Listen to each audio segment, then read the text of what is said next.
The first letter arrived 3 days after the funeral. Not before. Not during the chaos of condolences and whispered prayers. Not when the house was full of people pretending to understand grief. It came when the house was finally quiet. The envelope sat alone in the mailbox, ordinary and pale under the gray afternoon sky. Nothing about it looked unusual. Just a white envelope. A stamp. Your name written carefully in black ink.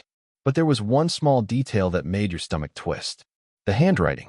You recognized it instantly. It was Daniel's. The same slightly slanted letters. The way the Y curled downward like a hook. The neat, patient spacing between every word.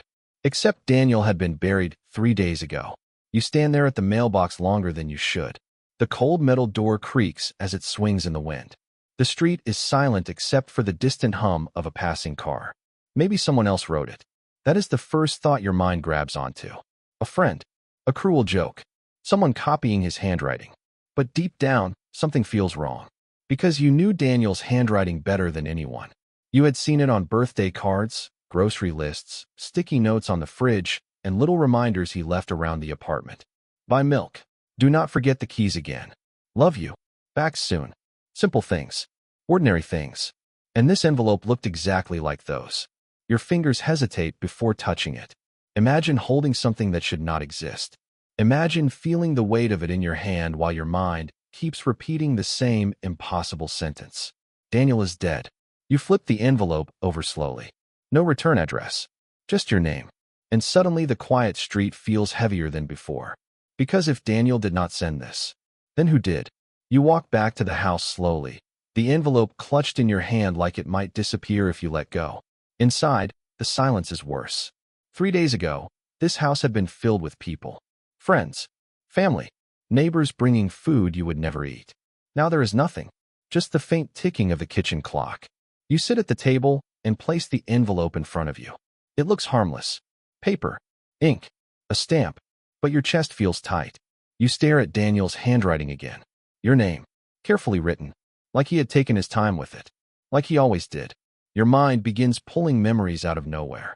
The way he used to write birthday cards weeks in advance. The way he hated messy handwriting. The way he once spent 10 minutes rewriting a grocery list because he did not like how the letters looked. Daniel believed details mattered. And this letter looked like one of his details. You swallow hard. There is only one way to know. You slide your finger under the envelope flap and tear it open. The sound is louder than it should be. Inside is a single folded piece of paper.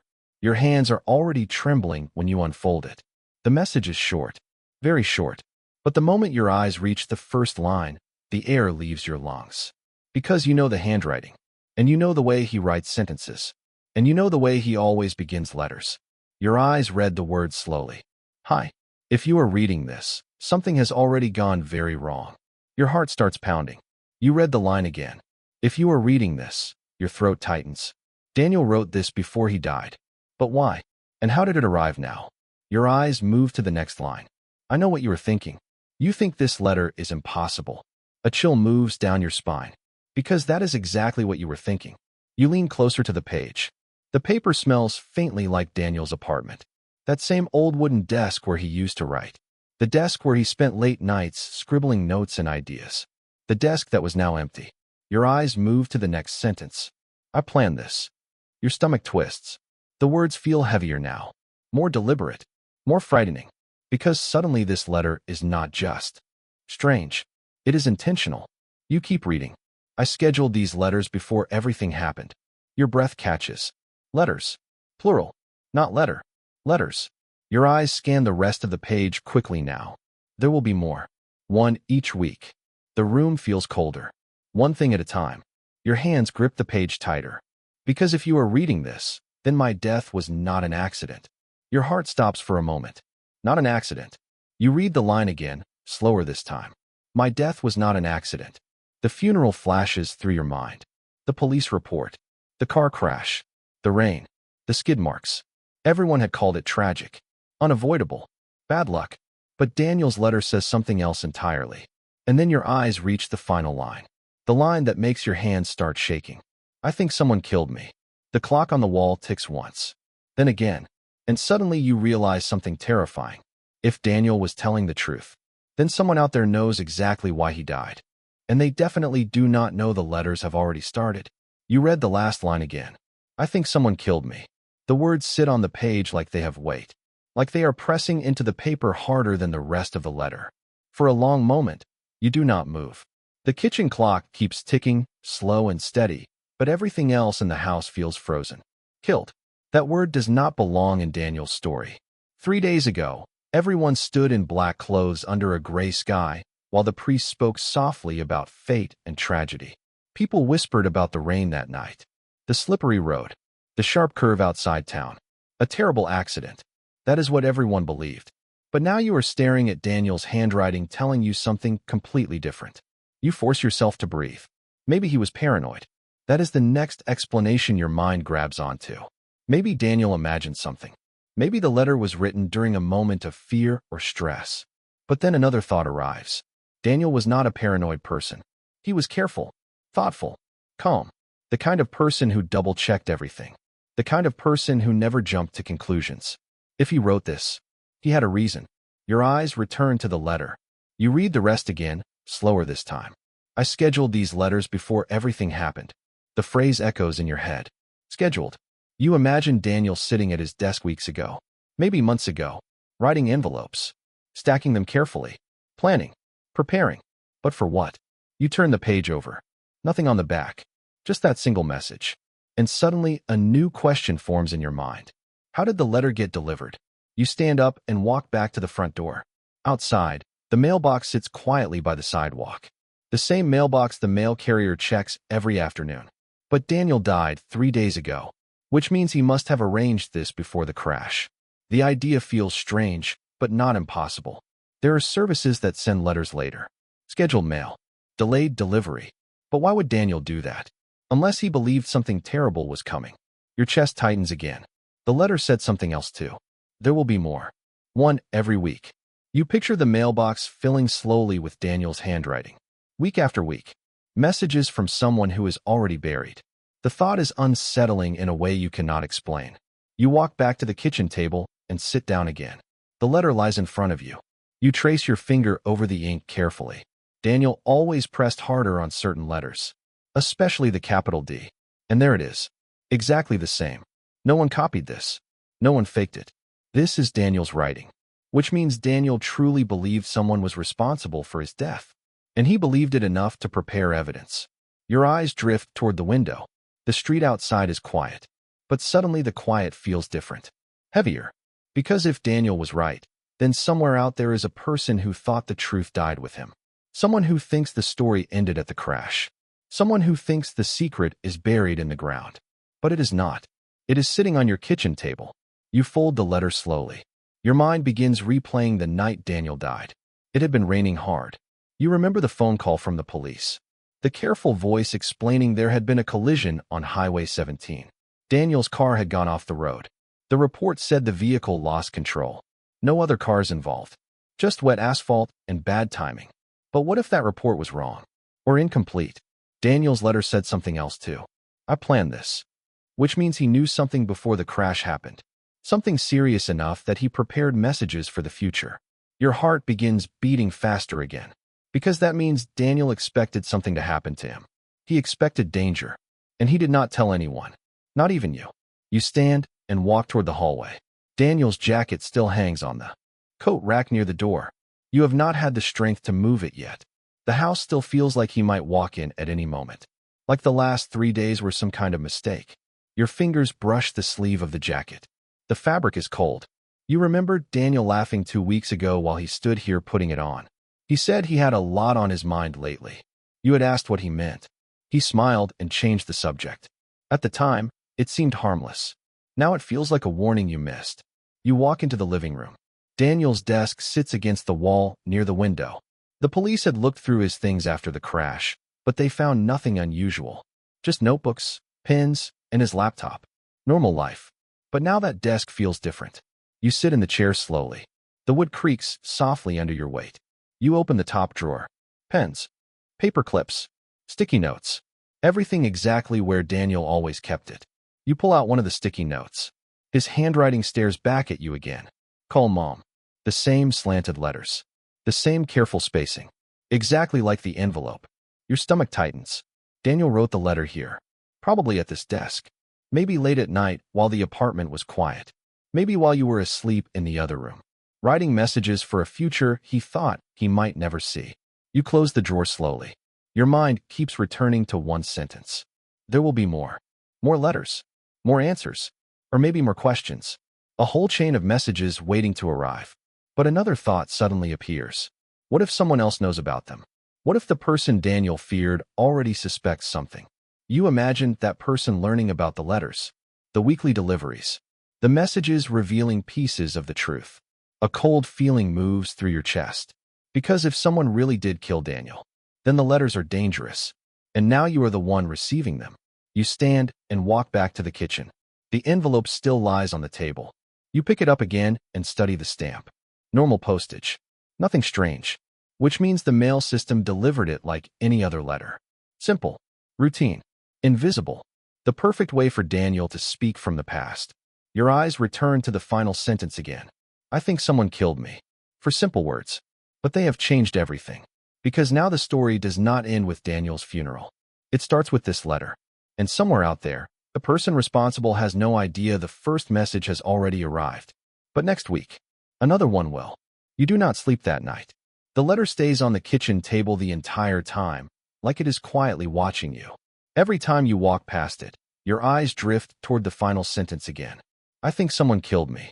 The words refuse to settle into something normal.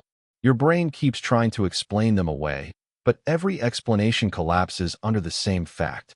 Daniel wrote that letter before he died, which means he believed he was in danger.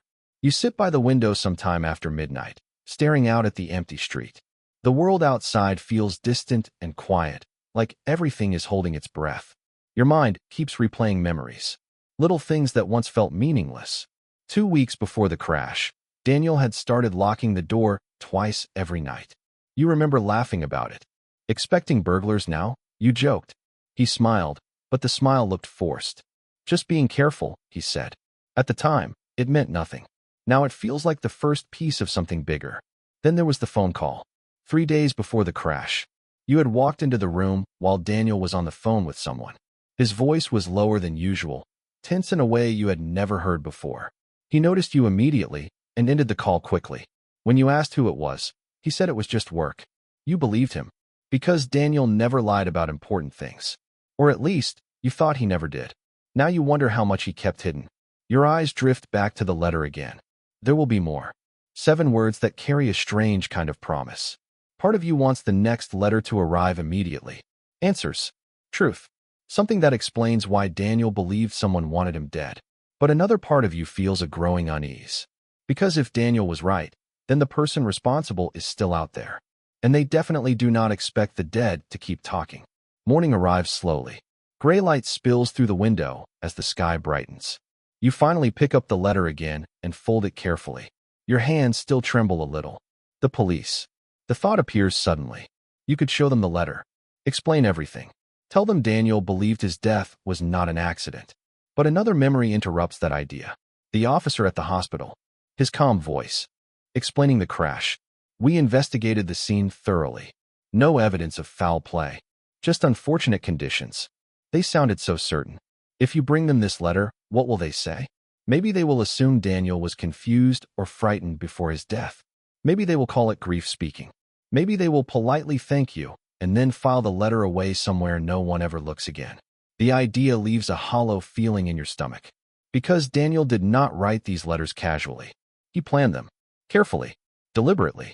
Which means he probably expected someone to read them first. You. Your eyes fall on the envelope again. Your name. Not the police. Not anyone else. You. Daniel trusted you to receive the letters. To read them. To follow whatever trail he left behind. You walk back toward the hallway again. His jacket still hangs there, unmoved. You slip your hand into the pocket absent-mindedly. Your fingers brush something inside. A folded receipt. You pull it out. It is from a gas station. The date catches your attention immediately. The night before the crash. Daniel stopped for gas at 9:47 p.m. You remember that night clearly now. He left the house late. Said he needed to drive out of town for something work-related. He promised he would be back before midnight. He never came back. Your mind replays the timeline. 9:47 p.m., gas station. 11:15 p.m., the crash reported. Less than 2 hours later. What happened during that drive? Where was he going? And why did he believe someone might kill him? You stare at the receipt again. Another small memory surfaces.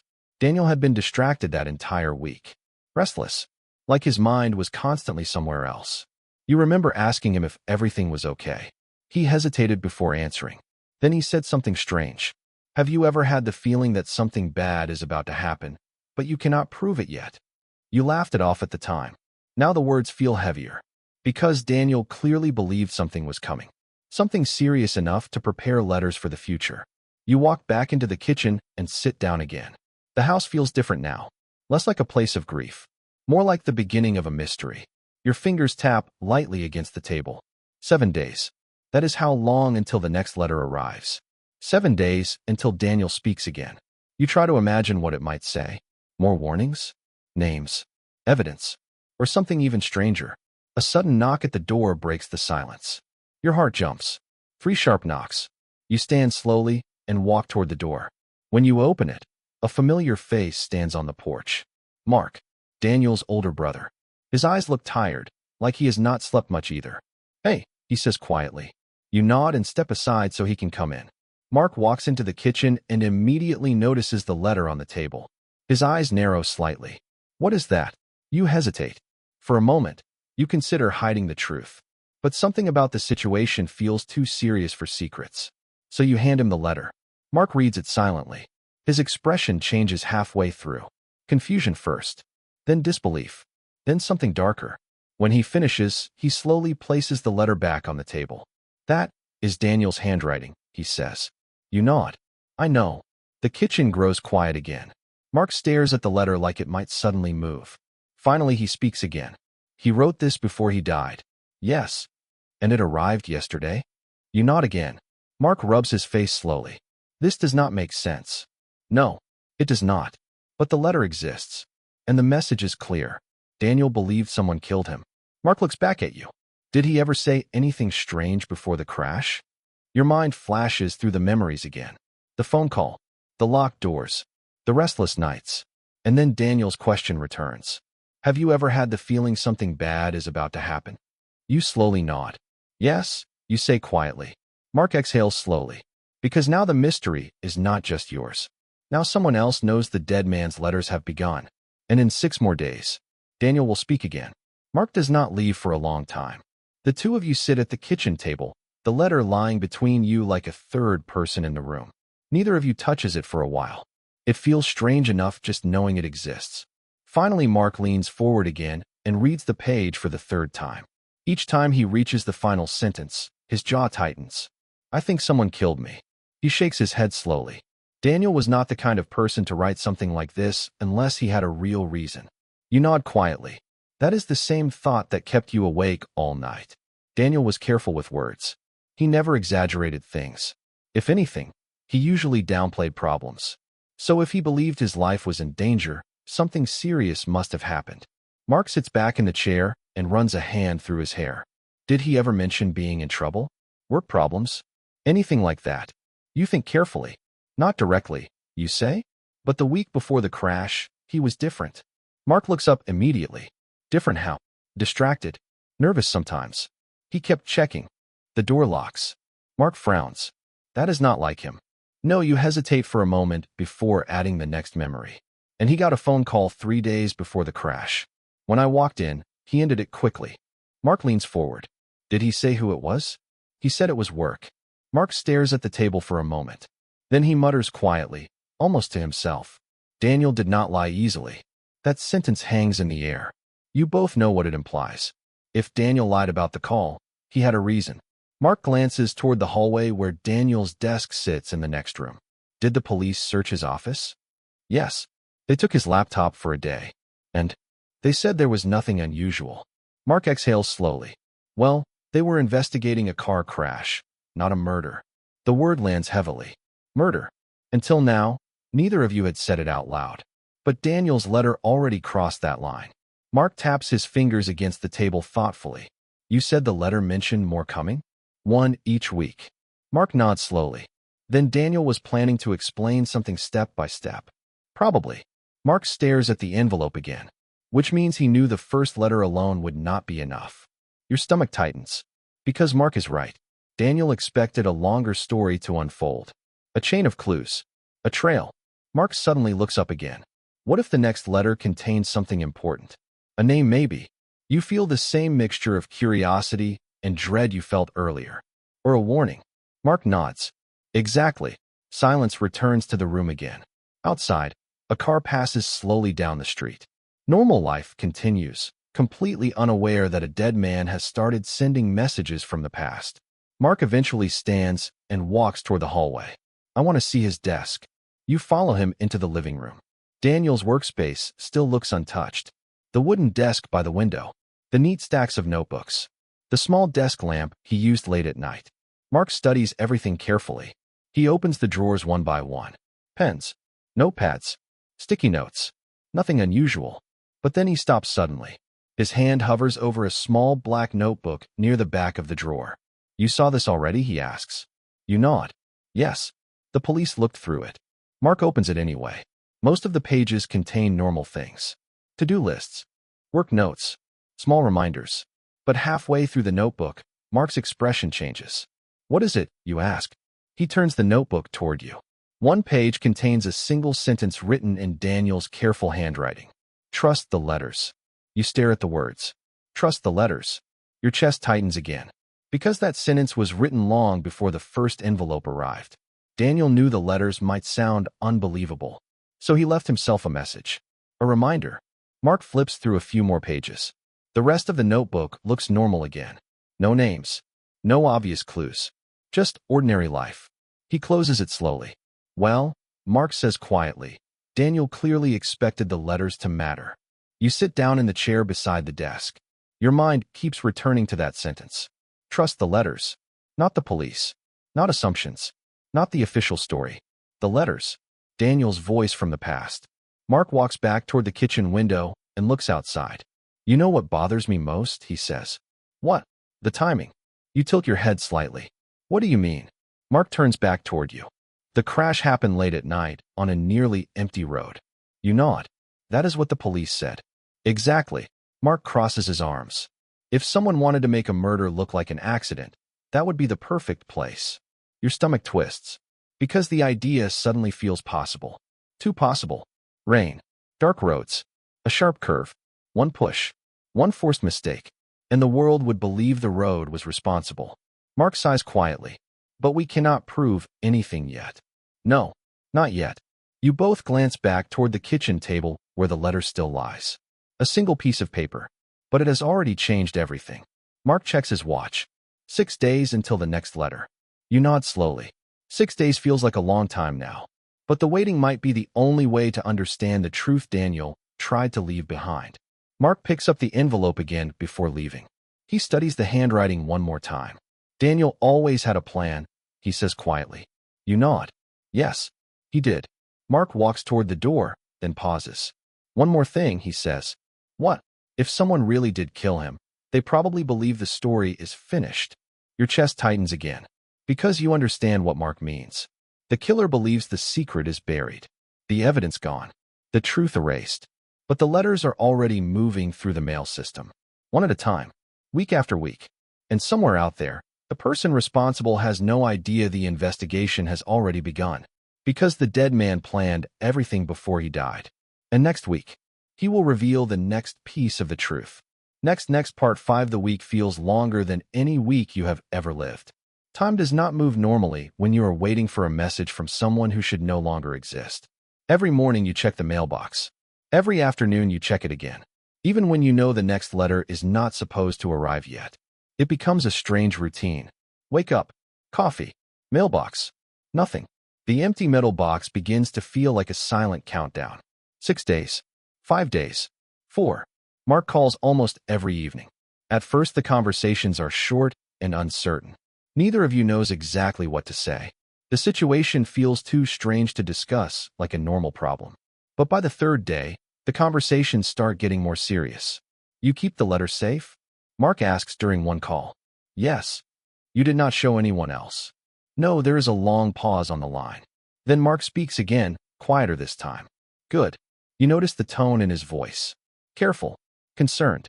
You think someone might try to stop the letters? You ask. Another pause. I do not know, Mark admits. But if Daniel believed someone wanted him dead, we should assume that person would not want his messages discovered. The thought settles heavily in your chest. You had already considered it, but hearing someone else say it makes the danger feel more real. Because the letters are not just strange. They are evidence.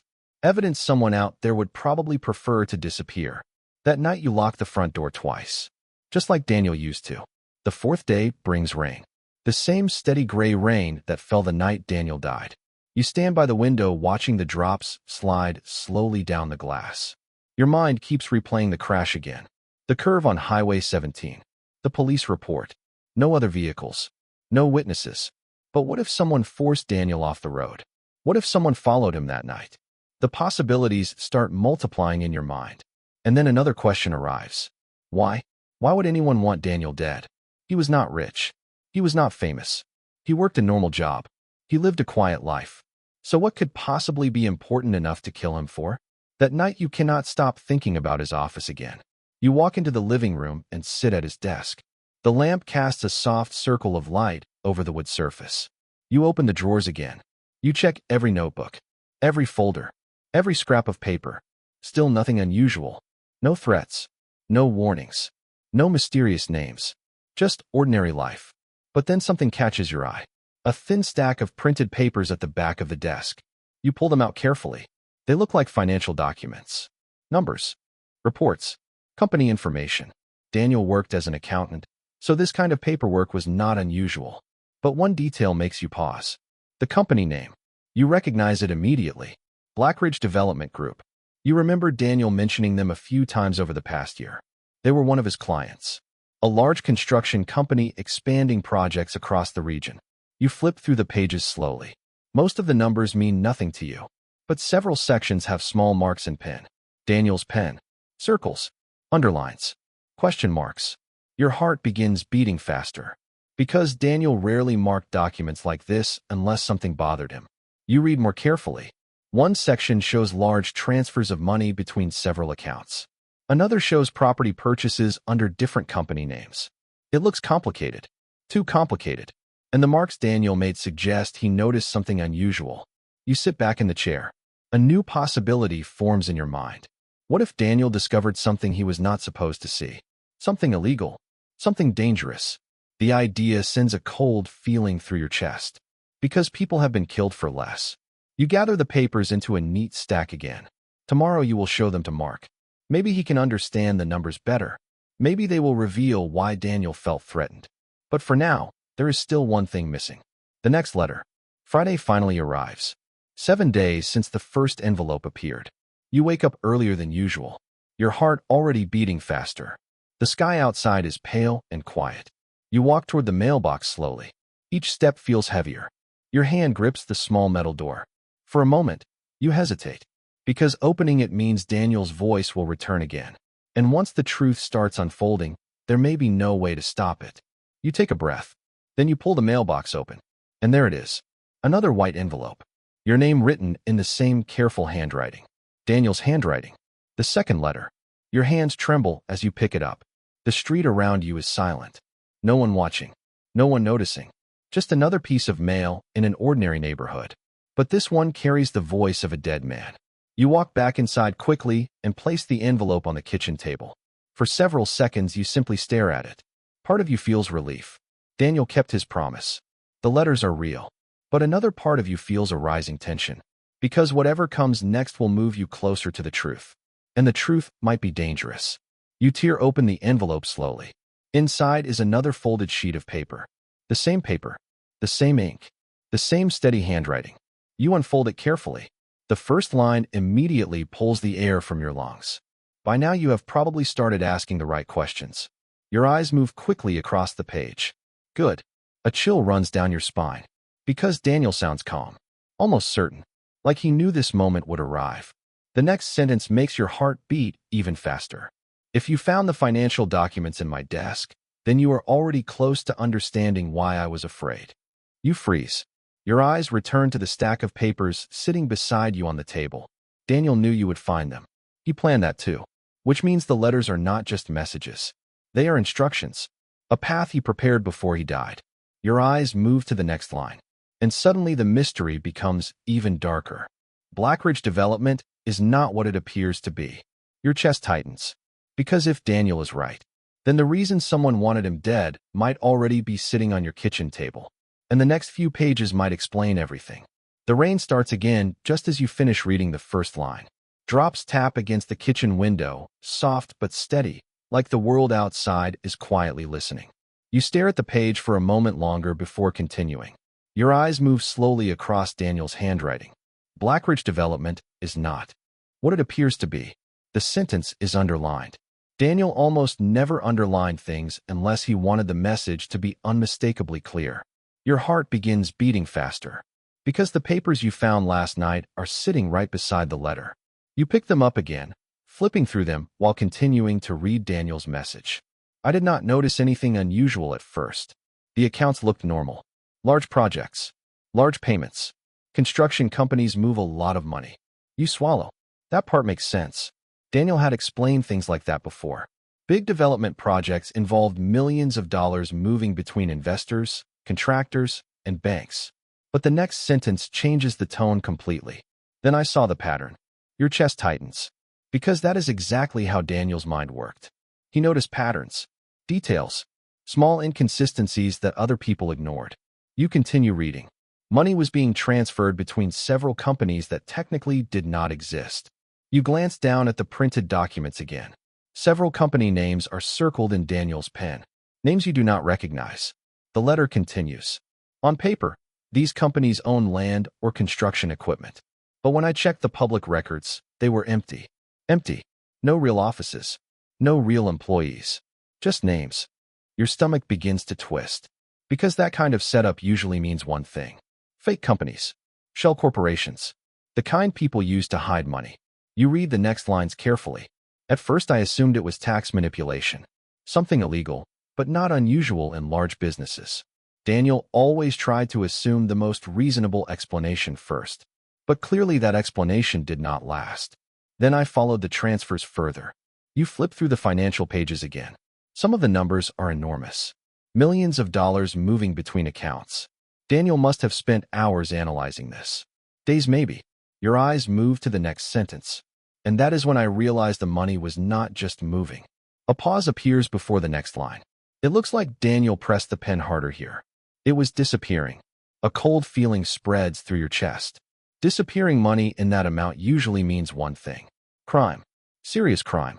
You read further. Every few weeks, large amounts would pass through the shell companies and then vanish completely. You stare at the numbers again. Millions. Gone. Your hands begin to tremble slightly. Because that kind of money does not disappear quietly. It usually connects to something much darker. Daniel confirms that thought in the next sentence. I believe the money was being cleaned. Your heart skips. Money laundering. Suddenly the documents make more sense. Fake companies. Complicated transfers. Hidden ownership. It is the perfect system for turning illegal money into something that looks legitimate. You keep reading. At first I thought someone inside Blackridge was using the company to hide stolen funds. But then Daniel adds another line. And then I saw where the money came from. You lean closer to the page. Your pulse quickens. Because this is the part Daniel clearly wanted you to understand. The original deposits were connected to 3 different industries. Your eyes scan the next line. Illegal gambling. Another line. Drug distribution. And then the final one. Arms smuggling. The room suddenly feels colder. Your heart pounds against your ribs. This is not just corporate fraud. This is organized crime. Daniel's handwriting continues calmly. Blackridge Development is being used as a financial funnel. You look at the documents again. The numbers suddenly feel heavier, like they carry something dangerous. Daniel writes one more sentence below it. And someone very powerful is controlling it. You swallow hard. Because powerful people with criminal money rarely tolerate problems. And Daniel clearly became one. The letter continues. I reported the irregularities internally at first. You feel a brief sense of relief. That sounds like the responsible thing Daniel would do. But the next sentence erases that relief. My supervisor told me to stop investigating immediately. Your chest tightens. Daniel never mentioned that. You read further. He said the transactions had already been reviewed by upper management. Another pause appears in the letter. Then Daniel writes something that makes your stomach drop. But the numbers did not lie. Of course they did not. Daniel trusted numbers more than anything. If the math showed something illegal, he would not ignore it, even if someone told him to. The next line confirms exactly that. So I kept digging. You close your eyes for a moment. Because now the danger becomes obvious. Daniel discovered money laundering connected to organized crime. And he refused to stop investigating. Your eyes open again and move down the page. That was when the phone call started. A chill runs through you. Because suddenly that strange phone call you overheard makes more sense. Daniel continues. At first they sounded polite. Your hands tighten around the paper. Then they became warnings. You lean closer. The next sentence is short, but terrifying. They knew where I lived. Your breath catches. Because that means the people involved had already noticed him. Already started watching. Daniel writes another line beneath it. They told me to forget everything I had seen. Your mind flashes back to Daniel locking the door every night. Checking the windows. Looking over his shoulder. He was not paranoid. He was scared. Your eyes move to the final section of the letter. And that is when I began writing these messages. Your throat tightens. Daniel knew he might not survive this. So he prepared evidence. Clues. A trail. The next line feels like it is aimed directly at you. If anything happens to me, the truth must not disappear with me. You feel a strange mixture of pride and fear. Daniel trusted you to carry this forward. But that responsibility suddenly feels heavy. Dangerously heavy. The final sentence of the letter sends another chill through the room. Next week, I will explain the night I realized they were going to kill me. You slowly lower the page. Your hands are shaking now. Because the situation is much bigger than you imagined. Daniel did not just suspect someone killed him. He uncovered a criminal operation worth millions.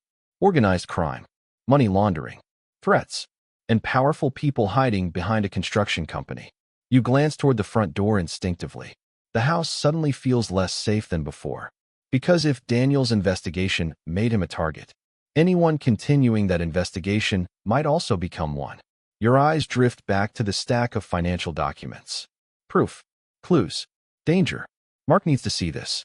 Immediately. But somewhere out there, the people behind Blackridge Development believe their problem died in a car crash on a rainy road. They believe Daniel's investigation ended the moment his car went off the highway. What they do not know is that Daniel left behind a trail that cannot be buried. And next week, he plans to reveal the moment he realized the people behind it decided he needed to die. Mark arrives within 20 minutes. You barely finished explaining the letter over the phone before he said he was coming over. Now he sits across from you at the kitchen table again, reading Daniel's second message in complete silence. The rain outside grows heavier. It taps against the roof and windows like a quiet warning.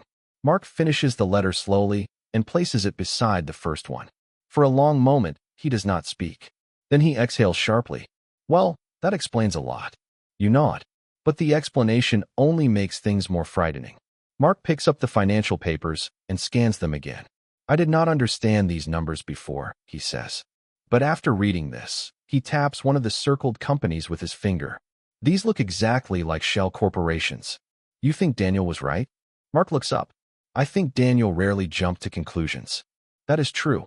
Daniel was the kind of person who checked every fact twice. If he believed something illegal was happening, he probably had evidence. Mark leans back in the chair. And if he reported it internally first, he shakes his head slowly. That means someone high up in the company already knew. Your stomach tightens again. Because that means the problem was not just criminals using Blackridge. It might include the people running it. Mark continues studying the papers.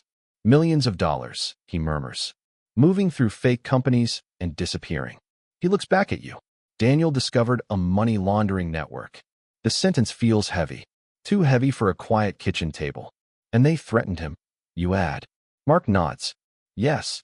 Your mind returns to the line in the letter. They knew where I lived. The thought makes your skin crawl. Do you think they followed him the night of the crash? You ask quietly. Mark does not answer immediately. He stares at the table for a long moment. Then he speaks carefully. If Daniel refused to stop investigating, it is possible. Your chest tightens. because now the accident looks even less accidental. The rain continues falling outside. The same kind of rain that covered the highway the night Daniel died. Mark suddenly sits forward again. There is something else we should consider. What? If Daniel knew he was being threatened, he probably gathered evidence. You glance toward the desk in the other room. You mean more than the documents? Exactly. Mark stands. He would not rely on just a few suspicious transactions. You both walk back into the living room again. Daniel's desk waits quietly near the window. Mark opens the drawers once more, searching more carefully this time. He checks under notebooks, inside folders, between stacks of papers. But everything looks normal. Too normal. Mark frowns. He must have kept something somewhere. Maybe the police took it, you suggest. Mark shakes his head slowly. If they had found evidence of major financial crimes, the crash investigation would have turned into something much bigger. That is true. The police treated Daniel's death like a simple accident, which means they never saw the full story. Mark closes the drawer again. Maybe Daniel hid it somewhere else. Your mind begins running through possibilities. A storage unit, a safety deposit box, a hidden file. But before you can speak, Mark picks up the small black notebook again, the one with the message inside. Trust the letters. Mark flips through the pages carefully this time. Near the back, another sentence catches his attention. What is that, you ask? Mark turns the notebook toward you. Another line written in Daniel's handwriting appears near the bottom of a page. Locker 214. You stare at the words. That is it. That is it, Mark says. 2 numbers. 1 clue. But the location is not obvious. Locker where? You ask. Mark thinks for a moment. Then his eyes widen slightly. The train station. Your heart skips. What? The downtown train station has rental lockers for travelers.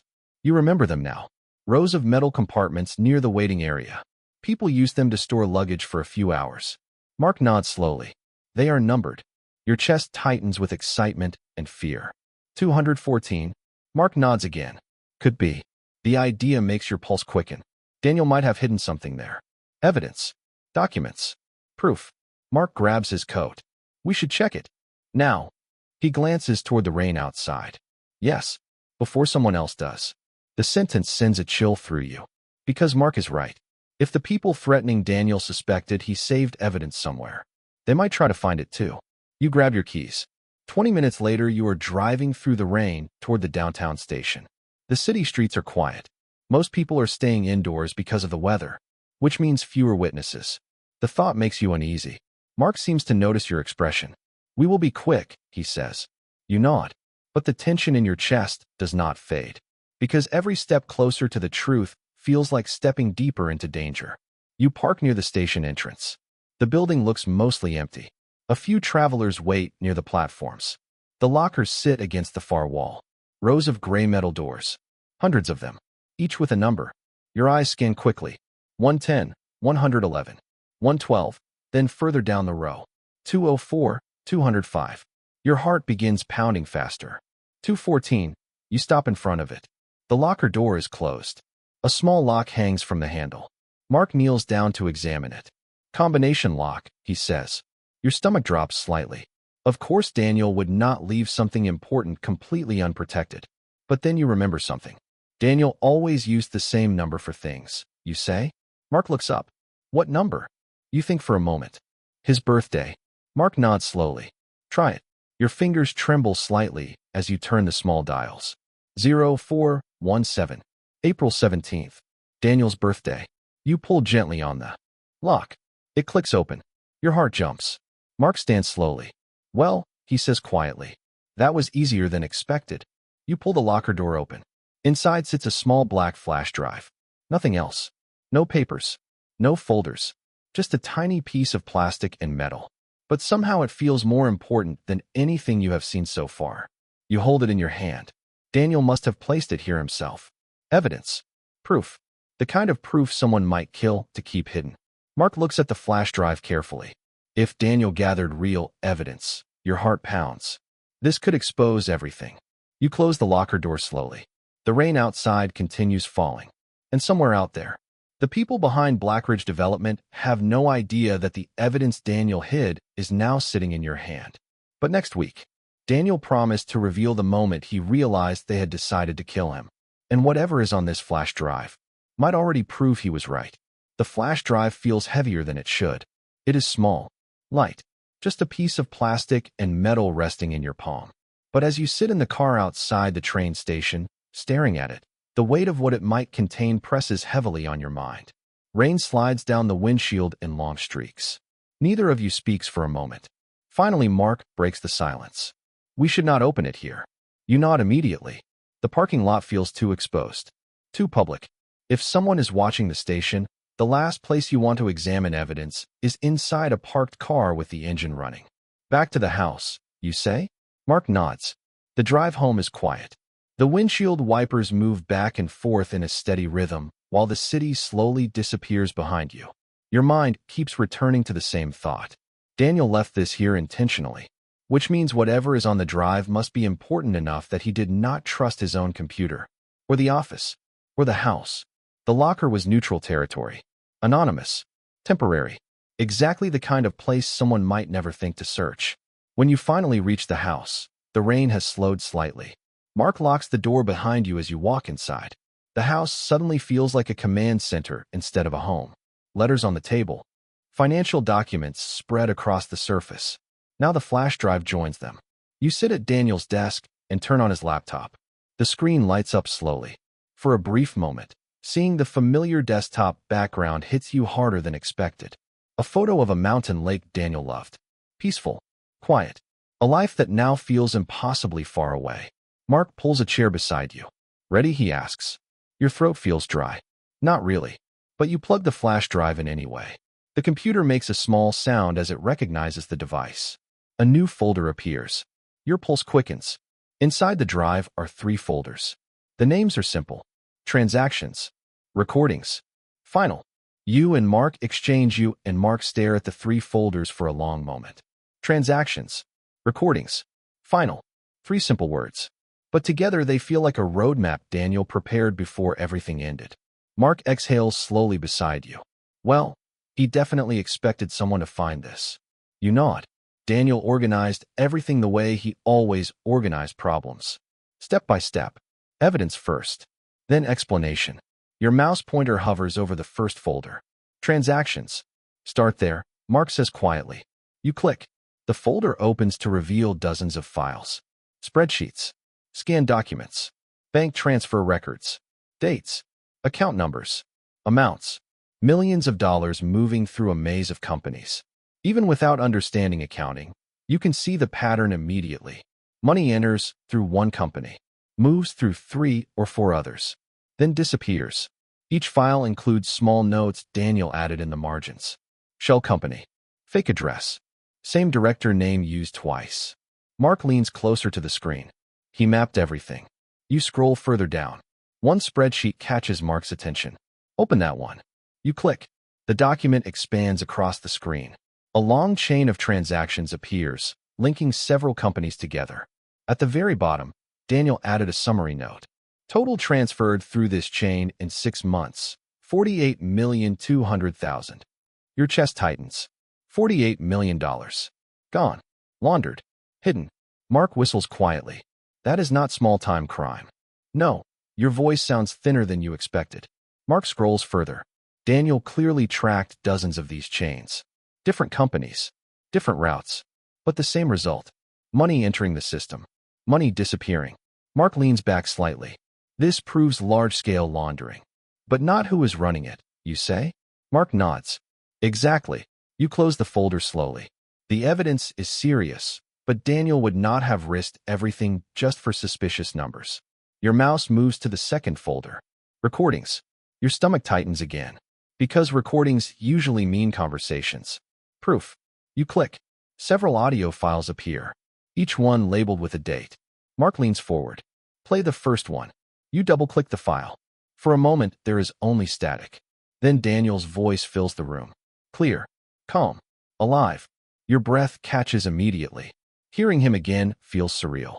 Like the past suddenly stepped back into the room. Daniel sounds focused. I am recording this because I need a record of what was said today. Paper rustles in the background. Then another voice appears. A man's voice. Older. Sharp. You should not be digging into those files, Daniel. Mark and you exchange a quick glance. The voice continues. Those accounts have already been approved. Daniel answers calmly. I understand that. But the numbers do not match the project budgets. The other man sighs impatiently. That is not your concern. There is a brief silence. Then Daniel says something that makes your heart tighten. My concern is that millions of dollars are being transferred through companies that do not exist. The voice on the recording grows colder. Let me give you some advice. Another pause. Stop asking questions. The recording ends. Silence fills the room again. Mark exhales slowly. Well, that confirms the pressure started at work. You nod quietly. Do you recognize the voice? Mark shakes his head. No. You open the next recording. Daniel's voice again. More tense this time. I received another call tonight. A different voice answers. This one deeper. Less patient. You are creating problems that do not need to exist. Daniel replies carefully. I only want an explanation. The man laughs softly. You already got one. That explanation was not truthful. The laughter stops. Then the voice becomes dangerous. Listen carefully. Your chest tightens as the next words arrive. You are being watched. Daniel says nothing. The voice continues. You live at 27 Alder Street. Your heart jumps. That is this house. The man continues speaking calmly. You leave for work at 8:10 most mornings. A chill runs down your spine. We know your routine. The message is unmistakable. The recording ends abruptly. You realize your hands are gripping the desk tightly. Mark rubs his face slowly. They threatened him directly.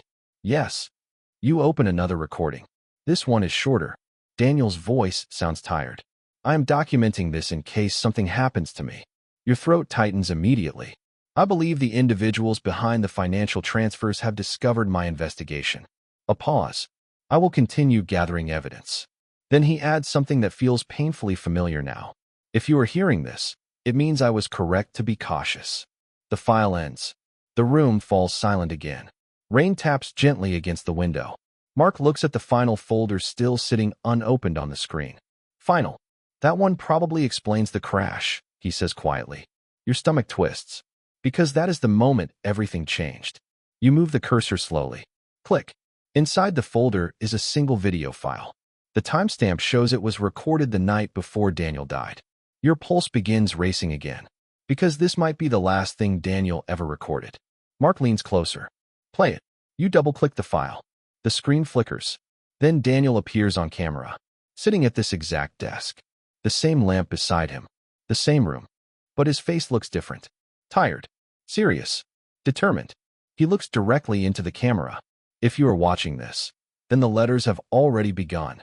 Your breath catches. Because everything he planned is unfolding exactly the way he intended. Daniel continues. I believe the people behind Blackridge have decided I am a problem that needs to disappear. Your heart pounds. But tonight something happened that confirmed it. Daniel leans slightly closer to the camera, and the next sentence sends ice through your veins. I followed one of the transactions to a meeting. Your chest tightens. 2 men from Blackridge met with someone else. Daniel pauses. His voice grows quieter. But the third man was not from the company. Your pulse races. Because whoever that man is might be the key to everything. Daniel looks directly into the camera again. And I recognized him. Your breath stops. Because recognition means identity. And identity means answers. Daniel's final sentence in the video makes your hands start shaking. The man funding the entire operation, he pauses, is someone the police will never suspect. The screen freezes. The video ends. And suddenly you realize something terrifying. Daniel knew exactly who was behind the money laundering. But he never said the name. Which means the next letter might reveal the person powerful enough to order his death. And once that name is spoken, there will be no turning back. The room stays silent long after the video ends. Daniel's frozen image still lingers in your mind. The tired eyes, the calm voice, the certainty that something terrible was about to happen. Mark slowly leans back in his chair. Well, he mutters, that changes everything. You nod without speaking, because now the story is no longer just about suspicious money, or threats, or even Daniel's death. Now there is a name somewhere in this mystery. A powerful name.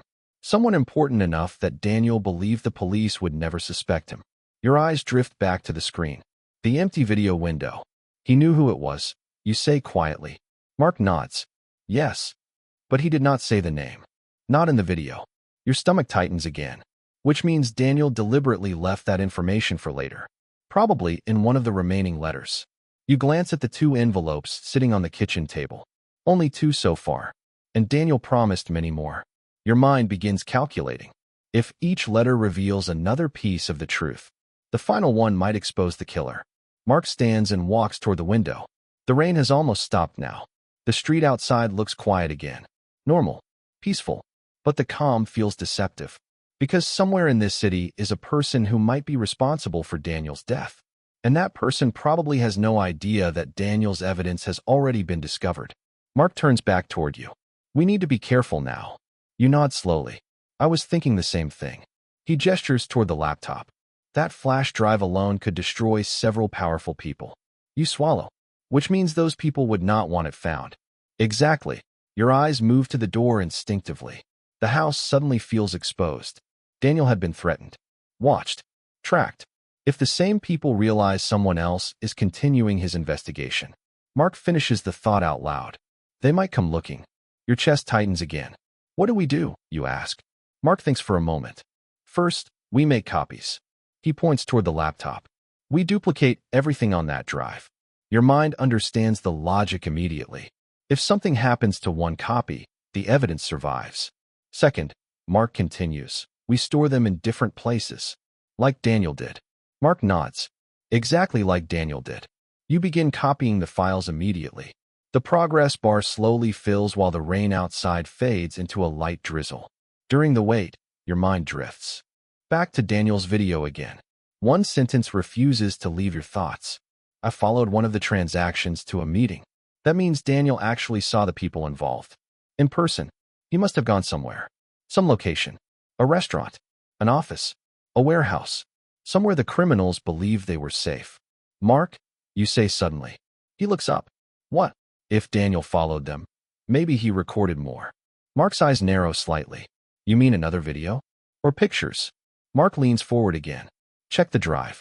You open the folders again. Transactions. Recordings. Final. But nothing else. No photos. No extra files. You search through each folder carefully. Still nothing. Mark sighs. If Daniel took pictures, he might have kept them somewhere else. You think about that. But then another possibility appears. Or he saved them for the next letter. Mark looks thoughtful. That would fit his plan. Daniel clearly wanted the letters to guide everything. Step by step. Clue by clue. You glance at the calendar hanging near the kitchen wall. 6 days until the next letter. The wait feels unbearable now. Because somewhere in those future envelopes is the name of the man Daniel recognized. The man behind the entire operation. Mark notices where you are looking. 6 days, he says quietly. You nod. But something else worries me. What? You think about the video again. Daniel said something very specific. The man funding the entire operation. Funding. That word stands out. Because it suggests something bigger than Blackridge. Blackridge might just be the laundering machine. But the money behind it belongs to someone else. Someone powerful. Someone with enough influence to stay invisible. Mark seems to reach the same conclusion. This might involve politics, he says slowly. Your stomach twists. Or law enforcement. Or both. Daniel believed the police would never suspect the man. Which means the person probably appears respectable. Trustworthy. Untouchable. The laptop finishes copying the files. You remove the flash drive carefully. Now there are 3 copies of the evidence. The original. 2 backups. Mark places one copy in his jacket pocket. I will store this somewhere safe. You nod. And I will hide the other one. The house feels quieter again. But the quiet is different now. Not empty. Not peaceful. Charged. Because the truth is slowly building around you. And somewhere out there, a powerful man continues living his life normally. Confident. Untouchable. Believing the one person who threatened his secret died in a car crash. But Daniel's plan is still unfolding. And in 6 days, the next letter might reveal the moment he realized exactly who ordered his death. If that name appears, everything will change. Not just for you, but for everyone involved in the crime Daniel uncovered. And the man behind it all will finally realize something terrifying. The dead do not always stay silent. The next 6 days feel heavier than the first 7. Now you know the danger is real. Daniel uncovered a massive criminal operation. He was threatened, watched, and most likely murdered. And now you are holding the evidence he left behind. You notice small things more than before. Every unfamiliar car passing the street. Every shadow near the mailbox. Every unexpected sound at night. The world suddenly feels like it might be watching. Mark feels it too. He comes by every evening now. Not because he has new answers, but because neither of you wants to deal with the waiting alone. On the third night, he brings coffee and sits quietly at the kitchen table. The letters remain there, neatly placed side by side. 2 envelopes. 2 messages from a man who planned everything before he died. Mark stares at them for a long time. You ever notice how calm Daniel sounded in those recordings? He says. You nod. Yes. That is the strange part. You look up. What do you mean? Mark leans back slightly. If someone threatened me like that, I would panic. That is true. Most people would. But Daniel did not. He sounded focused, methodical, prepared. He was already planning ahead. You say quietly. Mark nods. He knew he might not survive. The thought leaves a hollow feeling in your chest. Daniel must have spent his final days preparing these clues, writing letters, recording evidence, hiding files, all while pretending everything was normal. The amount of pressure he carried suddenly becomes impossible to ignore. Mark glances at the calendar on the wall. 2 more days. You nod. 2 days until the next letter. 2 days until another piece of Daniel's story appears. That night you barely sleep again. Not from fear this time. From anticipation. The name Daniel recognized keeps circling your mind. A powerful man. Someone the police would never suspect. Someone funding millions in criminal money. You try imagining who that could be. Business leaders. Politicians. Bank executives. The possibilities stretch endlessly. Friday morning arrives slowly. The sky is pale and clear this time. No rain. No storm. Just a quiet neighborhood waking up. Your heart is already beating faster when you walk toward the mailbox. The metal door looks the same as always. But now it feels like a doorway to the truth. Your hand grips the handle. You pull it open. And there it is. The 3rd envelope. White. Simple. Your name written in Daniel's unmistakable handwriting. Your pulse quickens immediately, because this letter might reveal the most important part of the entire story. You walk back into the house and place the envelope on the table. Mark arrives only 10 minutes later. He must have been waiting for your call. His eyes move straight to the envelope. Is that it? You nod. The 3rd one. Mark sits down slowly. Well, he exhales. Let us see what Daniel wanted us to know next. You open the envelope carefully. The paper inside unfolds with the same quiet sound as the others. Daniel's handwriting fills the page again. Your eyes move quickly to the first line. If you are reading this, then you already know about the money laundering. Mark leans closer. Daniel continues. By now you have probably seen the flash drive as well. You glance briefly toward the laptop. Daniel predicted that too. The letter continues. But the most important moment happened the night before my death. Your chest tightens. Because this is the story Daniel mentioned in the video. The meeting he secretly followed. You read further. I tracked a transfer through 3 shell companies to a warehouse outside the city. Your pulse quickens. A black SUV arrived at 9:40 p.m. Daniel describes everything with careful detail. 2 men from Blackridge stepped out first. Both executives from the company. Daniel recognized them. Immediately, they entered the warehouse. 10 minutes later, another car arrived. A dark sedan. Daniel writes that he stayed hidden across the street in his own car. Watching. Waiting. Your heart begins pounding harder as the story continues. The 3rd man stepped out of the sedan. You lean closer to the page. This is the moment Daniel saw the person behind everything. Your eyes move quickly to the next sentence. And that is when I recognized him. Your throat tightens. Daniel pauses here in the letter, almost like he wanted the reader to feel the same suspense he felt that night. Then he writes the next line. The man running the entire operation. Your pulse races. Mark grips the edge of the table beside you. Was not a criminal. You both freeze. Daniel continues writing. He was someone everyone trusted. Your stomach twists. A man respected by the city. The tension in the room grows thicker. Daniel's next sentence feels like a whisper of truth breaking through the darkness. A man who appears on the news almost every day. Your breath catches. Because that description fits very few people. Mark looks at you slowly, and you both realize the same terrifying possibility. Daniel writes one more line. The man funding the entire network.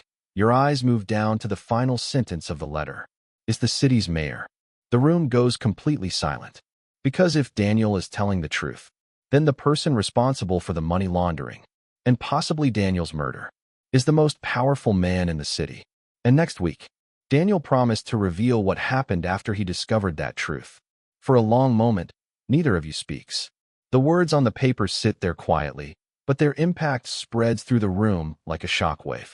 The city's mayor. You read the sentence again. And again. It still feels impossible. Mark slowly leans back in his chair. No way, he mutters. But his voice does not sound convinced. Your mind begins racing through everything you know about the mayor. A public figure. Always smiling on television. Opening new schools. Announcing infrastructure projects. Shaking hands with business leaders. A man praised for bringing economic growth to the city. A man who appeared trustworthy. Respectable. Untouchable. Exactly the kind of person Daniel described. Someone the police would never suspect. Mark rubs his face slowly. If this is true, he does not finish the sentence. He does not need to. Because the implications are enormous. Millions of dollars in criminal money flowing through shell companies. A construction firm laundering the funds. Executives cooperating.